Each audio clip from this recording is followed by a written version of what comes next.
In 1975, three young men sat in a grotty flat in West London decided to launch a games company. Over the next few years, they would find themselves at the centre of the growing revolution in roleplay and then miniature gaming. Today, we're going to talk about the history of Games Workshop and the universe it launched, Warhammer. Hello, my name is Gareth Edwards and welcome to the Untitled History Podcast. Join me each week alongside world-leading experts as we take a deep dive into your favourite topics from throughout history.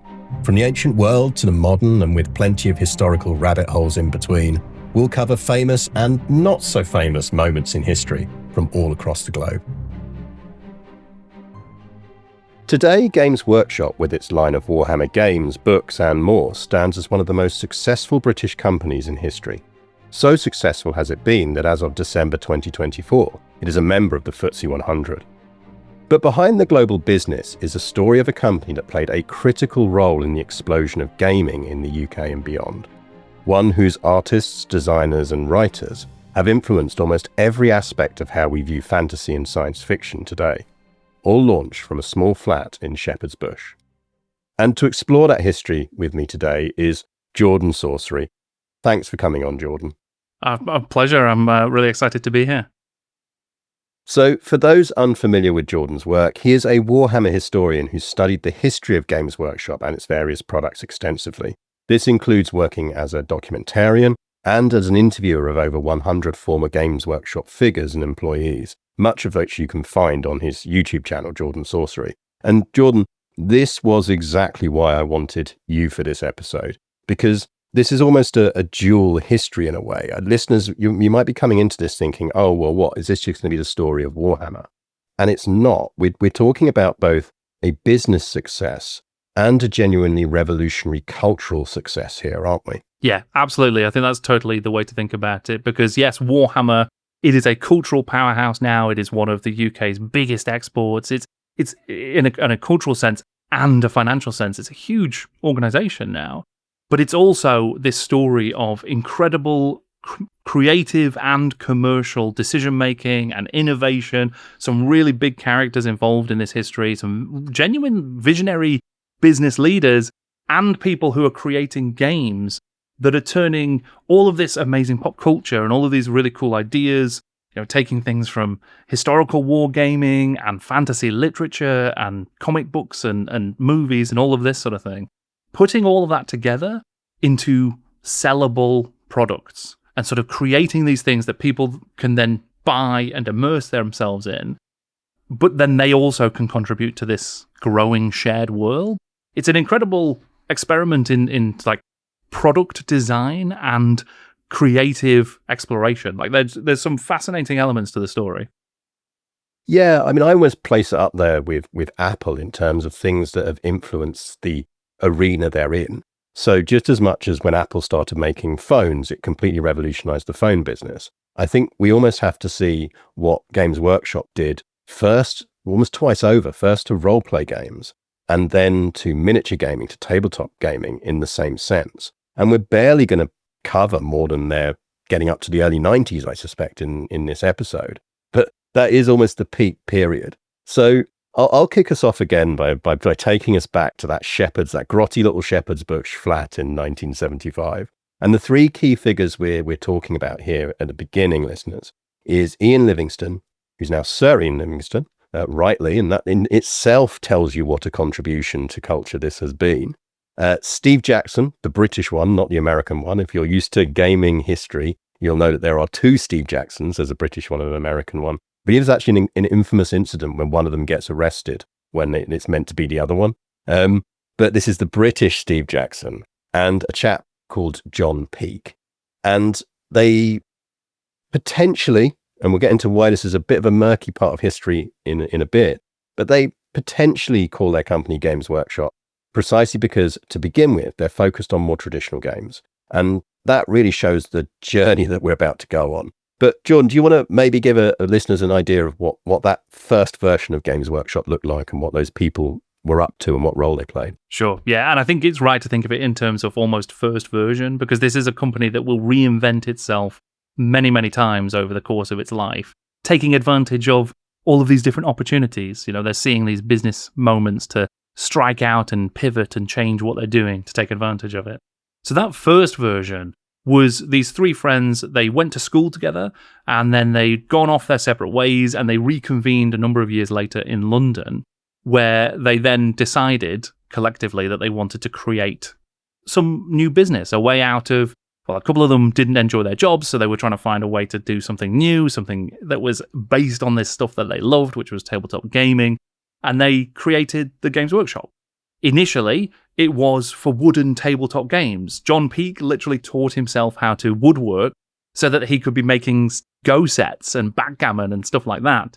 And that was what they were selling in those initial months.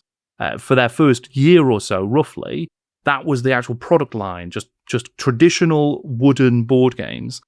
At the same time, though, Steve Jackson and Ian Livingstone, who were much more interested in the broader tabletop gaming scene that is developing, that's sort of evolving at this time, they also created a zine called Owl and Weasel. And that was an opportunity for them to explore what was happening with, they didn't quite exist in the way we understand them today, but the emerging role-playing game scene. They were doing a lot around board games, which would include a game called Diplomacy, which will be pivotal to the success of the zine. And they really wanted to lean more towards that kind of gaming, that kind of tabletop space. And from that, they would create a community that would then serve them really well as the company developed and changed again. And Owl and Weasel is exactly what you say there, a newsletter. And younger listeners, don't think newsletter in the way of it's a thing landing in your inbox. This is genuinely a thing that they're printing, they're sending out to people. And even from an early stage, they're realizing that they need to do so at a slightly better quality than is more traditional in this space. And that's something that will set them apart over the years, both with this and later on with White Dwarf when they launch it, is again, right from the beginning, seeing this as a professional thing. This isn't just a hobby. This should have a high quality bar to it. But one thing I love about that is Owl and Weasel, obviously, they've got a newsletter. Well, they don't have any initial subscribers to this. But what they do have is access to the mailing list for a now defunct newsletter called Albion. And in this beautiful world, pre-GDPR and personal data rules, they do effectively use the mailing list from that. And that, I think, is almost a really nice gateway for us to talk about the real difficulty there is actually, identifying a lot of the early history to this. Because both of us have encountered different versions, I think, of which particularly key figure was on that mailing list and then was responsible for sending them what would be the life-changing thing, which is copies of Dungeons and Dragons. Because from my side of things, the little bits of research I'd done, but again, this is all third-party sources. It tends, as indicated, it was a chap called Brian Bloom, who was a TSR, company that made Dungeons and Dragons, and then he was responsible in early 1976, probably, for sending them copies of Dungeons and Dragons to review. And they get 6 copies, and then they start selling it, and the exclusive right to sell that in the UK. But actually, and this highlights how much of this is oral history. You've seen interviews that have a different version of that, haven't you? Maybe do you want to say what that version is, but also talk about what it highlights about the complexity of studying this era? Sure, yeah. And it's broadly the same story. So Owl and Weasel, they have now got hold of this mailing list from Albion, which was a magazine very much about diplomacy. So it was a play-by-mail diplomacy zine that was run by a chap called Don Turnbull, who himself will become involved again later on through Dungeons & Dragons and White Dwarf. But he handed over his mailing list to Ian Livingstone so that he could send out copies of Owl and Weasel for free to try and jumpstart its subscriber base. But the copy that allegedly made its way, or did make its way to somebody in the States, either went to Brian Bloom or went to Gary Gygax, so one of the co-creators of Dungeons & Dragons itself. And either or both of them sent this copy of Dungeons & Dragons to Ian Livingstone and Steve Jackson and said, could you, I really enjoy your magazine, could you do a review of this game that we've created in your next issue of Owl and Weasel? So Ian Livingstone has said that it was Gary Gygax in his book Dice Men, where he sort of reflects on it, and he's talked about that in interviews as well. So whether or not it was Gygax or Bloom who got that copy into the hands of the chaps at Games Workshop, they absolutely fell in love with it, and that would then change the course of what they were doing. They would pivot very much towards role-playing games, Dungeons & Dragons in particular. But yeah, when you're trying to take a look at this history, so much of it is full of these contradictory versions of events. And obviously this is true across a lot of history. But because we're looking at stuff that happened 50 years ago and interviewing people today and sort of trying to get their recollections, some stuff has just been lost. Some things have been emphasized by different individuals. They remember certain events slightly differently. Even the naming of Games Workshop itself, there are contradictory accounts of who came up with that name and the specifics of why they came up with that name. Was it to do with the wooden games or not? That kind of thing. So you can't actually nail it down 100% exactly. You've kind of got to create this lattice work of the different opinions and recollections of people, try and find some version, some common ground, and then sort of, acknowledge that things aren't going to be quite 100% accurate because there are these differences. And then try and verify as much of that as possible through the various magazines, those first-party sources at the time. So whether that is going back to Owl and Weasel and taking a look at that and seeing what they say, or later on White Dwarf, or different magazines and different articles, different products. They themselves have a load of different challenges, of course, because when something's advertised in a magazine isn't necessarily when it was first released. So you can't necessarily pin down specific dates around product launches or things like that. And obviously things change. And more than that, you have these different agendas to the actual things that are being said in these magazines. A lot of them were promotional material. So they're going to be talking about products in a certain way that emphasizes why they're so good. Or they're going to be reviews, which is one person's perspective on that product and, might have a lot of different opinions about Games Workshop as a company, and that might give them a dim view of all of their products. I actually came across a couple of interviews recently in heavy metal magazines. So magazines like Kerrang and Metal Hammer from the 80s, during this later period of Games Workshop when it was trying to pivot towards making records and having its own record label, which is, a fun quirk of its business model for a time. But in those interviews, the actual version of the history of Games Workshop that is told is slightly different to the version that, we're talking about now, where we're exploring Games Workshop before it became the Warhammer company.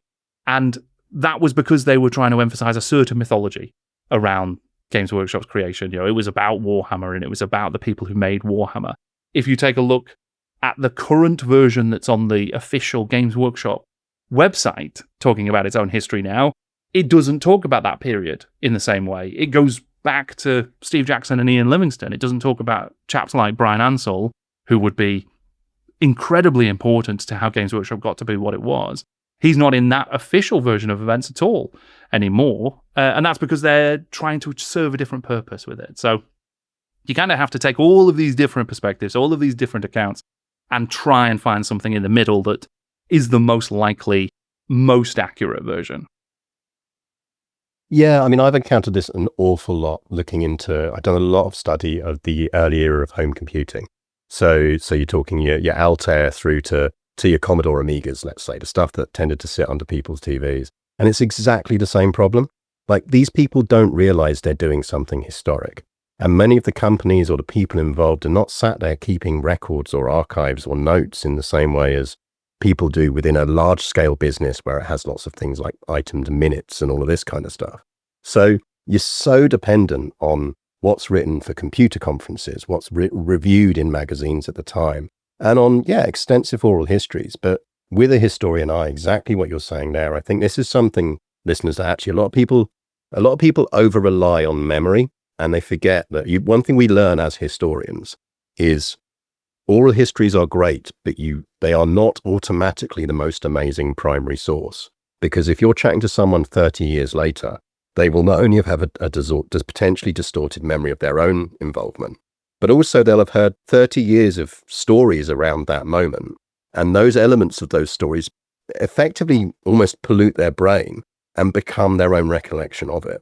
So as we're going through this, listeners, just bear in mind that whenever you hear Jordan or me say, and in 1976-ish, maybe this person did this, it's not because we're badly researched on this topic.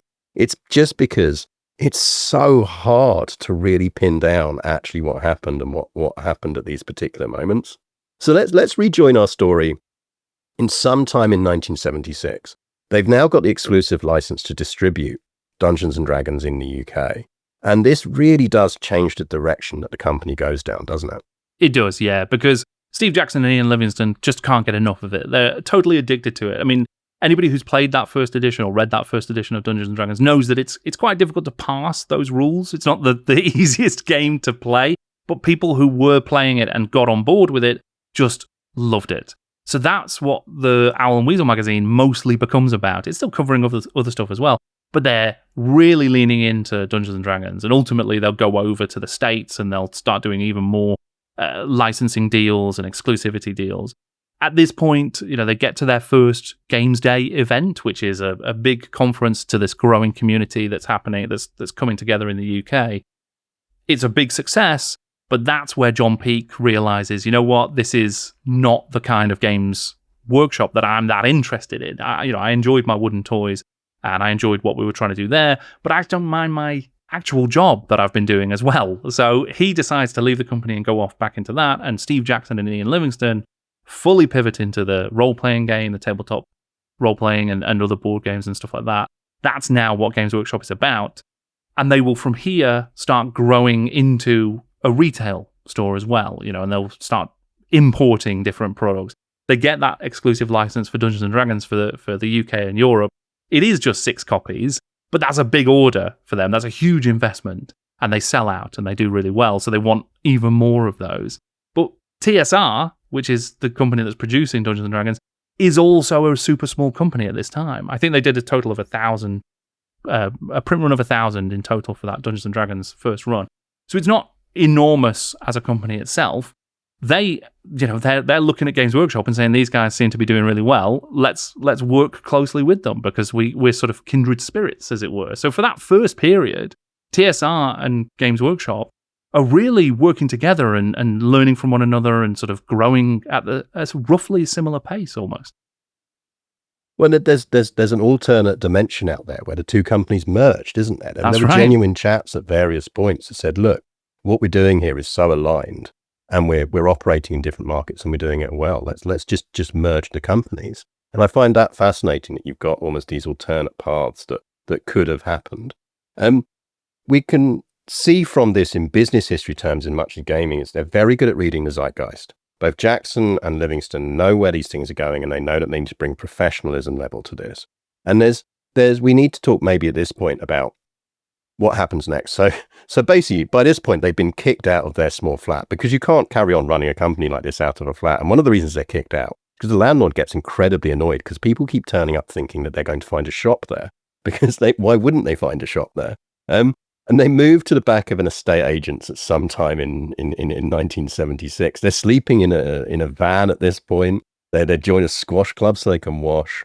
And I love the path to them getting their first proper shop, which is even the estate agent eventually becomes annoyed that they're sat at the back of this shop with all of their stock. And as Livingstone himself told me the story once at an event, is effectively he remembers the estate agent getting increasingly annoyed at their presence and them taking over all of the back area of this shop. And he says, well, you're an estate agent. Go find us a shop then. So he said the estate agent does. And they open their first branch, don't they? They do, yeah. And that Dorling Road store, that is a big event. There are photos of queues down the street, a lot of excitement.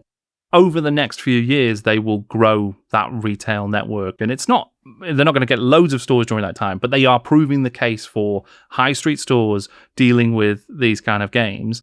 They work with third parties as well, and they're importing a huge number of games. So they will go on to import copies of Dungeons & Dragons as it grows and continues to evolve. They will work with Chaosium, who created Call of Cthulhu and created RuneQuest and other games like that. But they will also then look for licenses to start printing those in the UK to bring down those import costs so that they can offer them at a much cheaper rate. And that, again, it's a smart business decision. It gives them the product people want, and it takes a huge amount of the cost off of the top of it. So they are really growing this retail organization.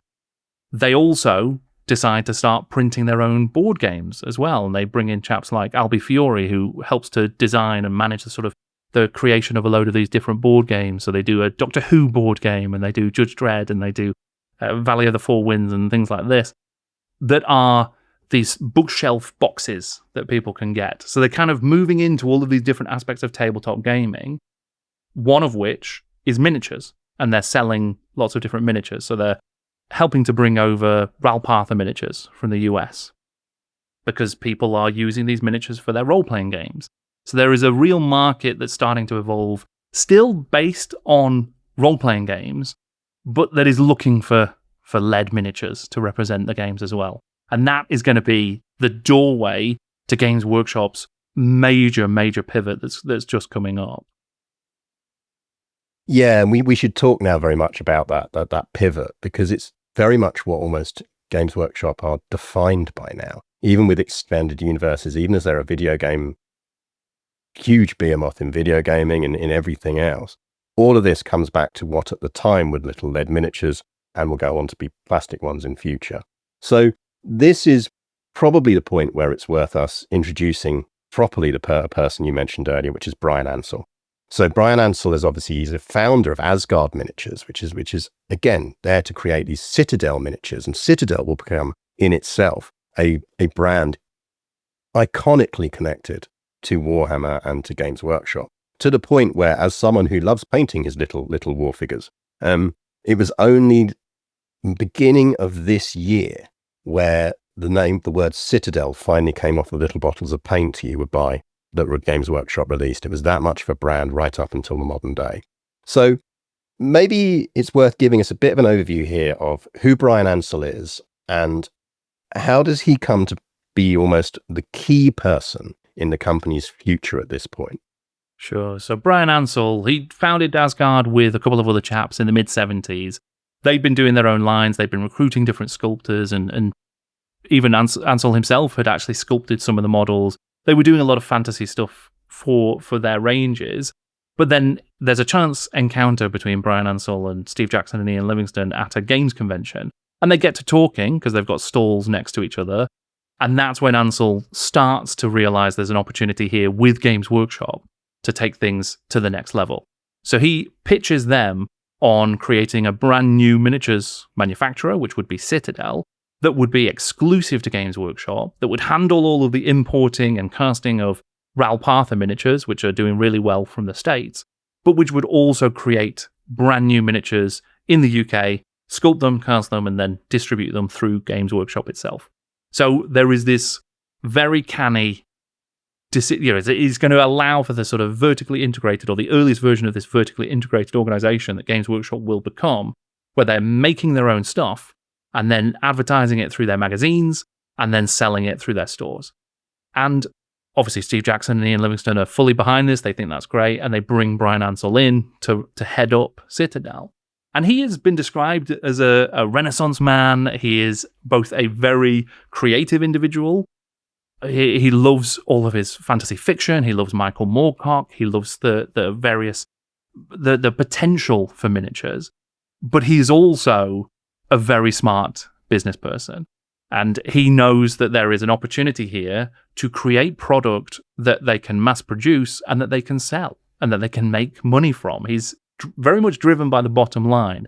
As much as it will become apparent that he can be tough, he can be a very hard person to work for because he's got very demanding standards and is a very tough individual who knows exactly what he wants. What he wants is both very creative, is drawing on a lot of this stuff. He will be the driving force for bringing the ideas of chaos that are explored in Michael Moorcock's fiction into what will become the Warhammer world. He was the sort of main driver for that, and that would prove to be an enormously successful decision. But he also was very much about the product as well, how to package them, how to sell them, how to get them in front of the people who were going to be buying them. So he was absolutely trying to find the way to make a profitable company that was making fantasy miniatures. Yeah, I mean, I think that we almost enter a new era for the company, for Games Workshop, the moment Bryan Ansell properly enters the scene. And that's reflected, as you were talking about earlier, in sometimes Games Workshop itself has declared its history as starting at this point. But I do think it shows again that this is a company that is constantly looking to evolve. It's looking to iterate. It's looking for where the next business line is to take as much as where the next cultural line is to take. And we can talk in a bit about how this leads to the creation of Warhammer finally as a thing.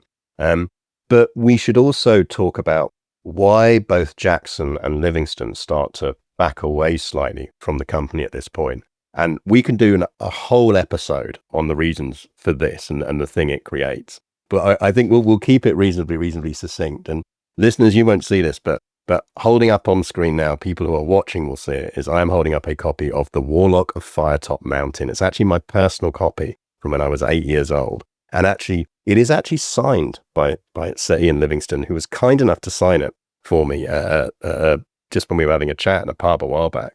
And what that is the fighting fantasy books. So listeners, if you're familiar with the idea of choose your own adventures, fighting fantasy did that. It was very much that similar principle. It was a book series aimed at children, aimed at teenagers, going, actually, you're going to read this, you're going to make a decision, it's going to move you to a different page, dice are going to be involved, it's going to be a bit more complex than doing a basic choose your own adventure.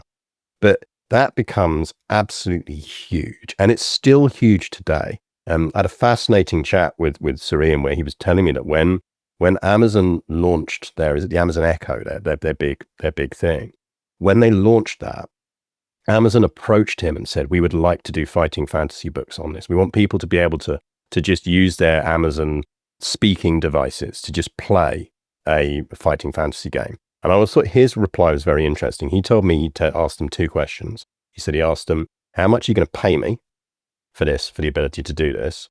And how is this going to get kids reading? Because he said those were the two things that motivated and still motivate him with fighting fantasy books. Were those two factors. And Amazon said, oh no, well, yeah, we're not going to pay you anything. It's good exposure. To which his answer was, I founded Games Workshop, mate. I don't need exposure. And the other one, they said they couldn't answer at all. And for him, because his whole thing, even back in these early days, in the workshop days, he's always had quite a social-minded focus on what he was doing. He was like, actually, no, I'm not giving you permission to do fighting fantasy. But fighting fantasy is what really leads them to step back from Games Workshop at this point, isn't it? It is, yeah. So in the early 80s, in 1982, Warlock of Firetop Mountain is published. But they've been working on this for a little while, since another chance encounter with an executive or a publisher at Puffin and Penguin. So Geraldine Cook was someone that they'd been chatting to about the potential for making a role-playing game that was also a book. So the idea was very much in the spirit of Dungeons & Dragons, which is now taking off. It's become this huge thing on both sides of the Atlantic. Can we make a book version of that allows people to have the sort of best of both worlds, reading a story but also playing a game?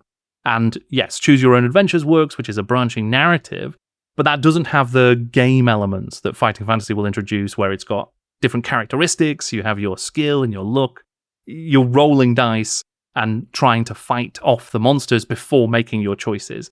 So those kind of elements are what gives it more of a role-playing feel.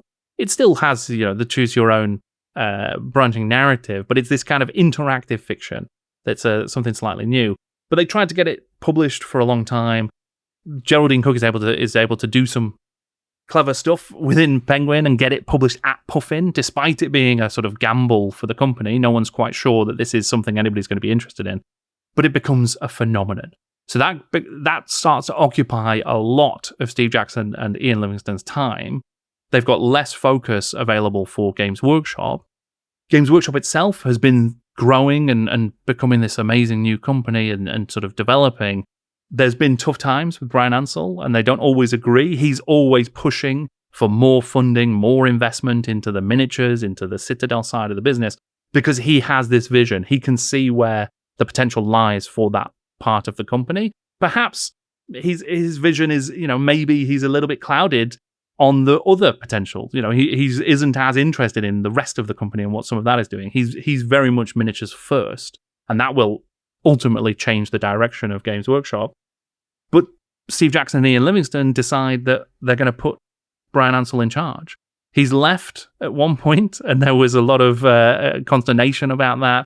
And whilst he was gone for roughly a 6-month period, things hadn't really worked out. They'd ended up with piles of miniatures for a game called Traveller, an early science fiction role-playing game that they just couldn't sell, that they weren't shifting. So decisions have been made that weren't great, and investment had gone into the wrong direction. So they bring Ansell back. They agree to put more investment into the miniature side of business, and he's able to get a bit more power from that. And when they need to walk away completely to focus on fighting fantasy, which is growing across the world, they're being drawn to Japan, where it's a phenomenon as well. They want to spend all their time working on this because it's making even more money than Games Workshop is making. So they give the keys to Ansell, and he takes over, and they still have interest, they still have shares, but it's very much going to be Ansell's company, and he's going to be leading the direction of it. And one of his major decisions is to move the entire organization to Nottingham.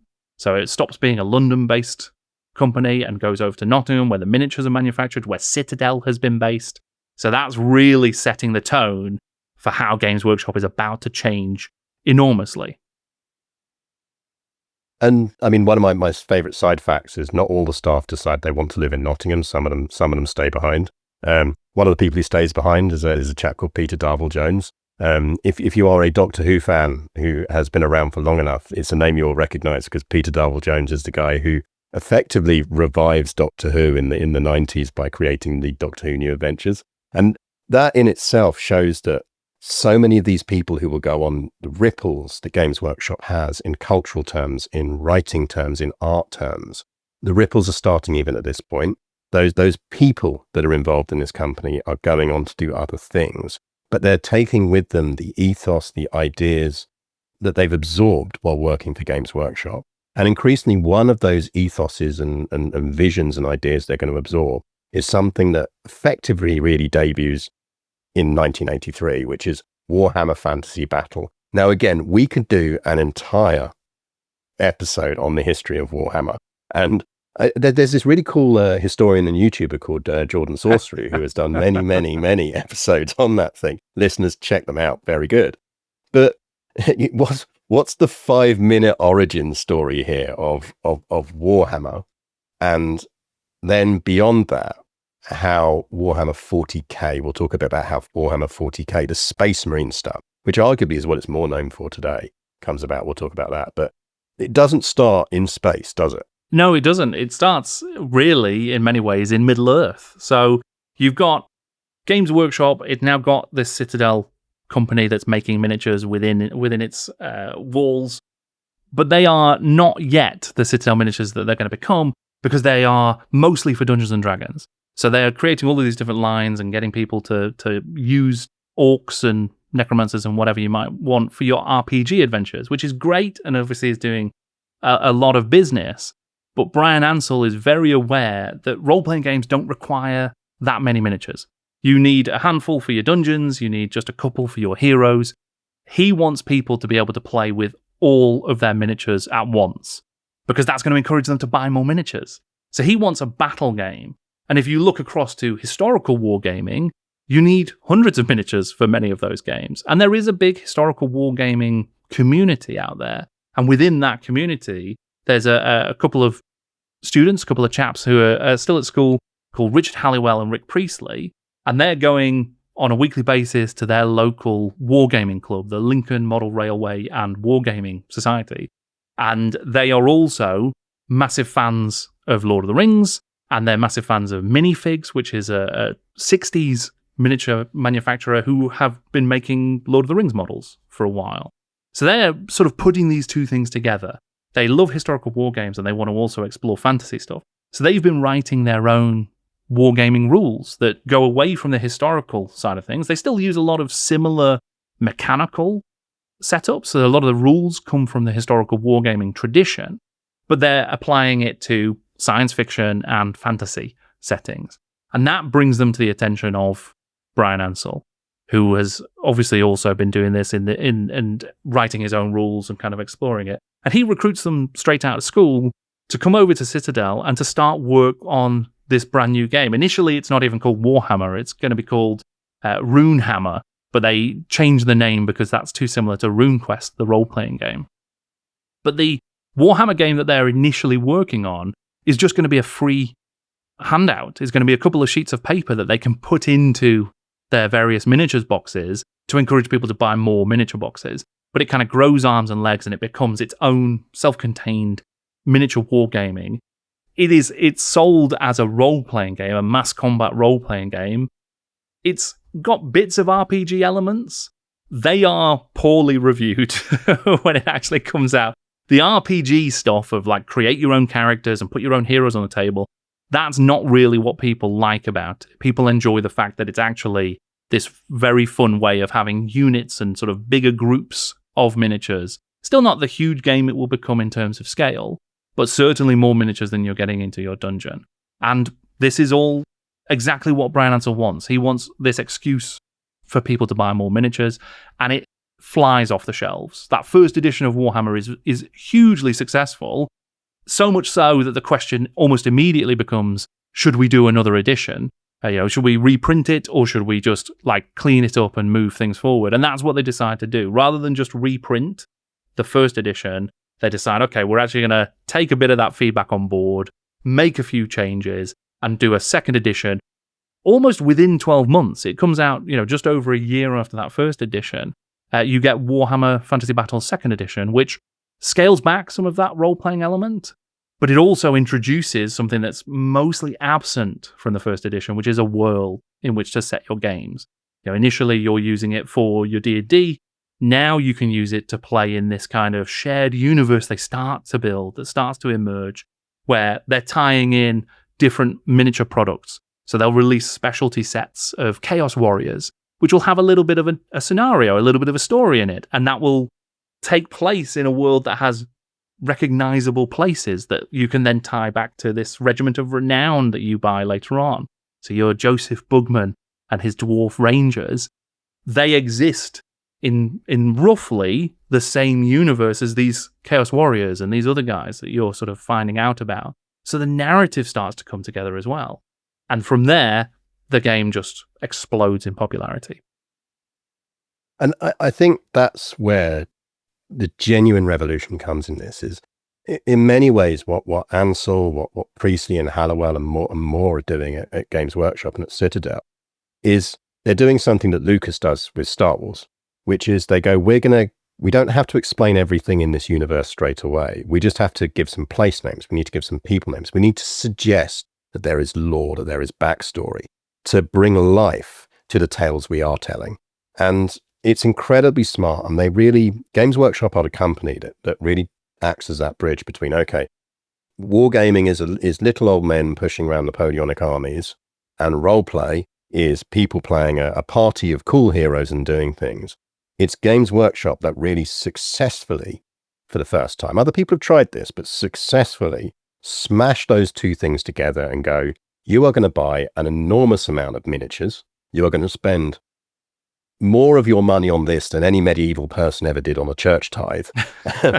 But you're going to be happy doing that because you feel that you're fighting battles that are part of a larger world, that feel like they are a thing that matters. And as you said, like they run to second edition, they go and beyond. Third, I think, comes out in 1987. And what we also see in 1987 is them finally almost taking that jump and going, what can work in fantasy? What can work in a Tolkien-esque environment? Well, this can probably also vaguely work in space. And that leads us ultimately in 1987 to the publication of Warhammer 40,000 Rogue Trader. Do you want to maybe give people an idea of what that is? Because that's actually way more role play at first. They're still not realizing they've got that miniature option in space yet. But it starts very much as role play, but then goes through a very similar journey, doesn't it? It does, yeah. And it's really interesting, that parallel development of Dungeons & Dragons and Warhammer, because Dungeons & Dragons actually starts from very similar historical wargaming roots as Warhammer Fantasy does, at least in terms of what Gary Gygax and Dave Arneson were playing. They created a game called Chainmail. Gary Gygax did at least, with a chap called Jeff Perrin. And that will then inform the creation of Dungeons & Dragons. So they will move from historical wargaming to battle games with fantasy miniatures to just the role-playing with the sort of fantasy world, whilst Games Workshop are initially advertising Warhammer as a role-playing game, mass combat role-playing, and then that will shave off the role-playing elements, so we'll get fewer and fewer of those.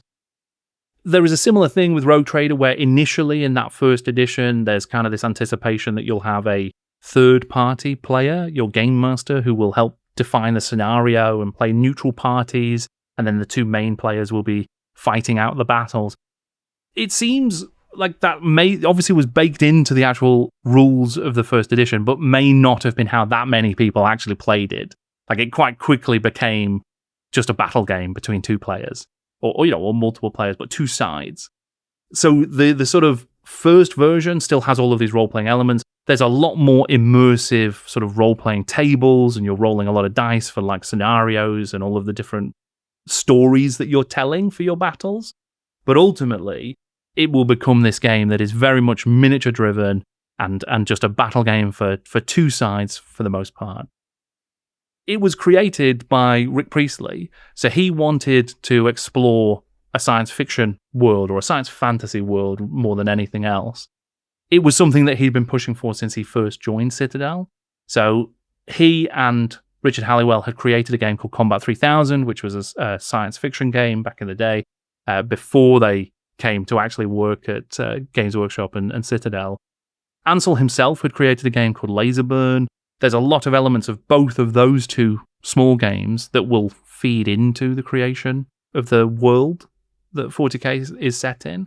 But it was much more driven by Rick Priestley's own role-playing games. So that's where the role-playing elements come from. He's playing games in a science fiction setting.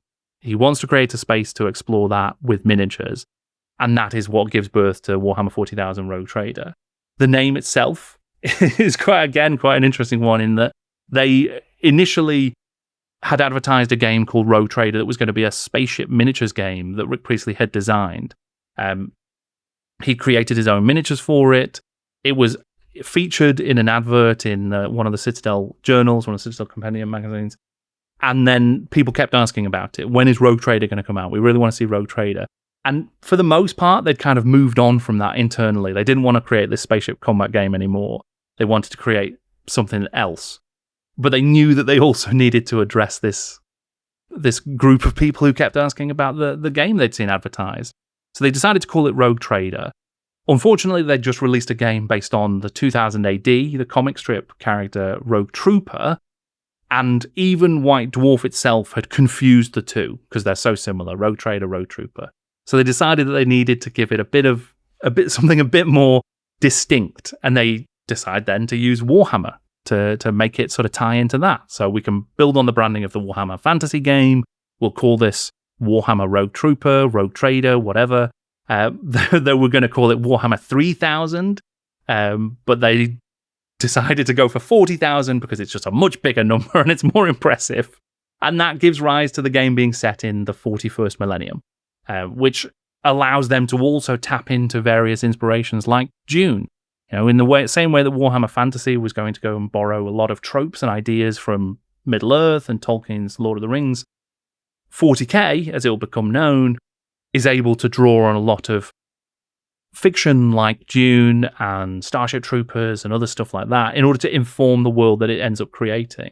So in 1987, this brand new game, Warhammer 40,000 Rogue Trader, hits shelves, and it's even more successful than Warhammer Fantasy had been.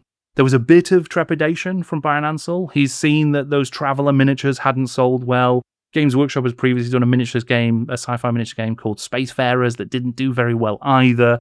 So he's initially not too excited about the prospect, but he knows Rick Priestley's good for it, essentially.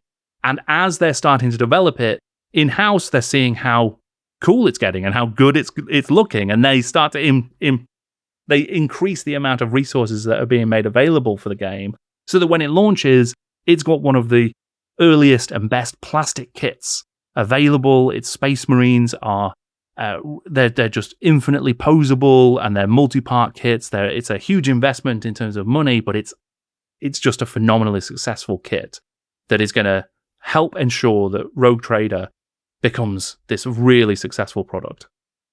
I think this is almost again, we could do an entire episode on what happens next and where it goes from here.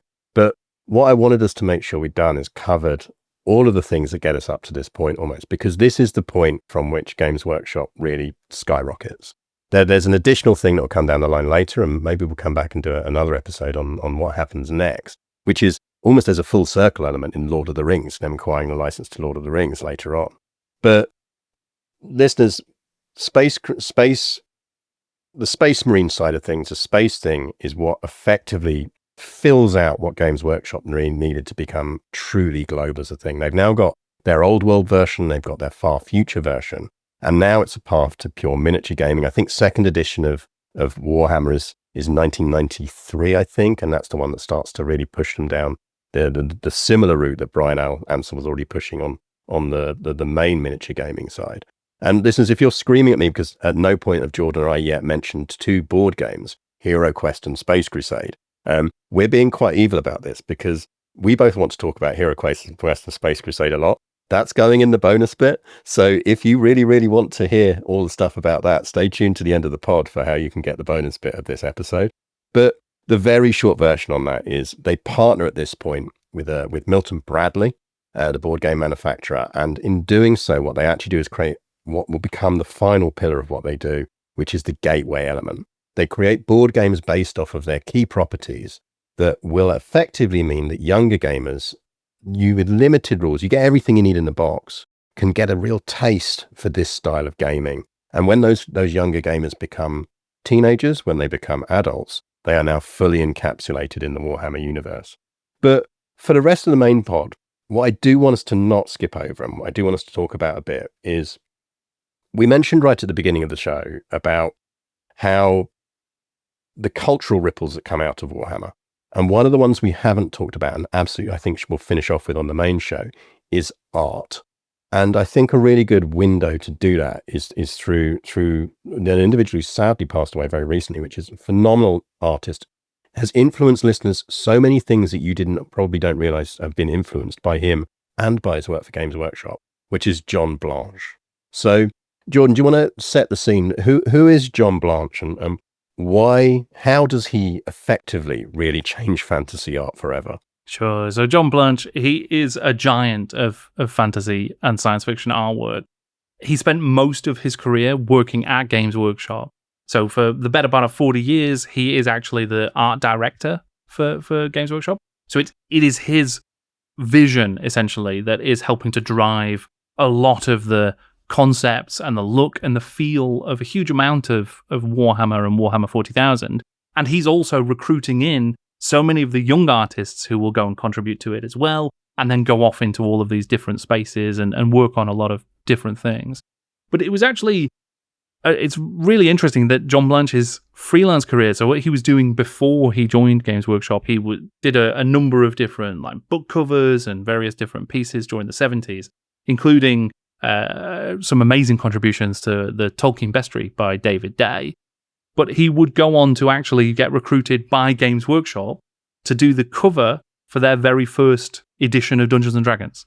So when they've now got the exclusive license to print their own version of Dungeons & Dragons in the late 70s, they decide to get a John Blanche cover.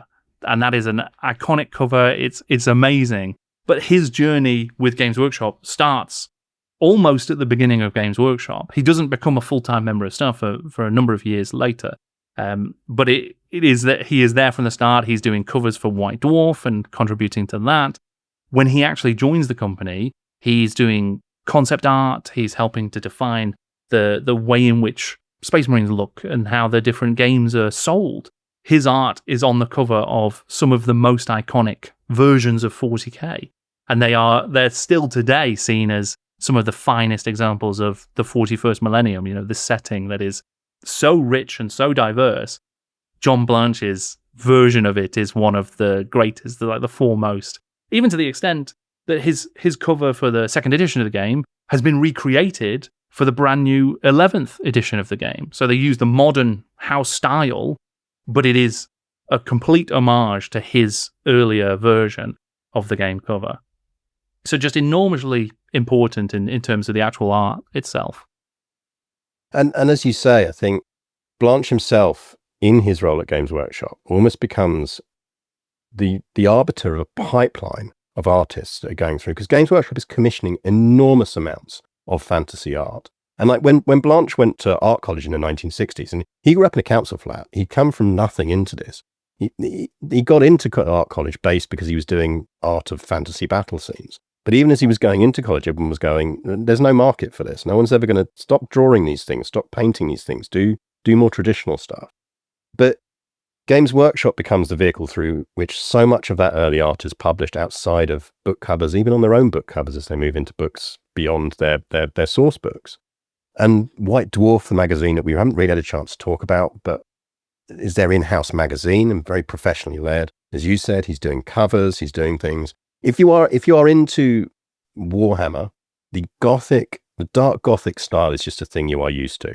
What you don't realize really is John Blanche invented largely modern dark Gothic art. Every time you see dark Gothic art, whether it's you're browsing your art feeds on Blue Sky or Instagram or book covers today or any of those things, all of that is either directly or indirectly influenced by John Blanche and John Blanche's work whilst at Games Workshop. And I think most people who like them will have a cover of White Dwarf or something that will stick in their minds forever. And almost certainly, there's a high chance that will be a bit of John Blanche art. My personal favourite is the White Dwarf 11, the cover of White Dwarf 11, which is called The Sentinel.